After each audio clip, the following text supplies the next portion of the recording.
He does. I think she must have thought he was great when she was about 15. You know, and he comes back 8 years later.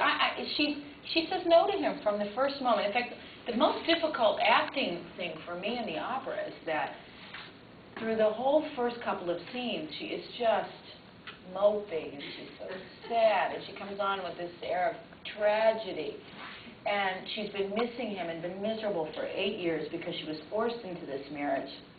So he shows up, and she has all of these premonitions about this stranger, and she doesn't know yet that he's even a pirate.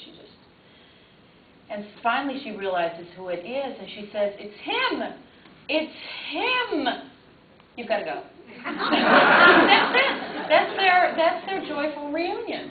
It lasts about 2 measures. Yes, 2 measures. And then she says, "You, Shagarata," which is, unfortunate one, flee now. So I just said, that's just not enough time. And then, of course, she's miserable for the rest of the hour. So I smile once, so don't miss it.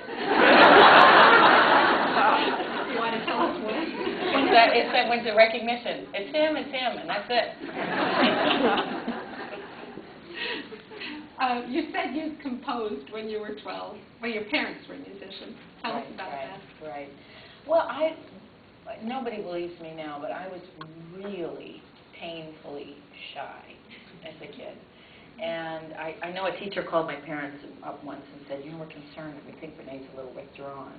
But I was in a dream world. I was reading books nonstop, dreaming about horses. I was, everybody knows a little girl who's a horse fanatic. And thank goodness I had music as an outlet.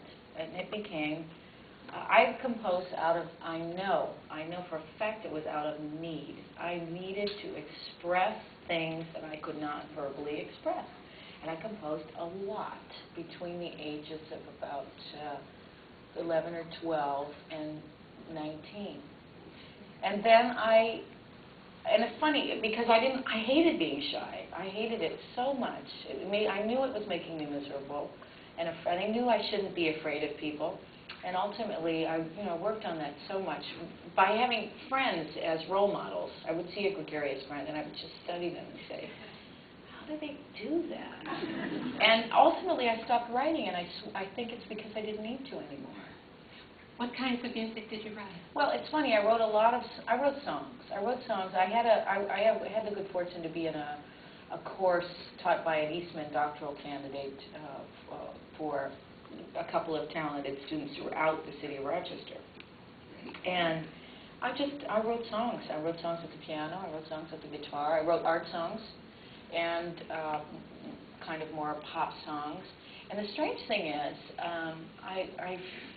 lately I think someday when I have the time, I'll probably want to compose again because I hear music. I still hear music all the time, and I keep waiting. I get loads of music from composers, and I keep waiting to hear those pieces. And I keep thinking, God, I hope somebody else does this so I don't have to, because it's so much work. But I haven't quite heard quite the same thing yet. So I'll be writing really bad music in about 20 years. Then you must really love this writing and the ornamentation.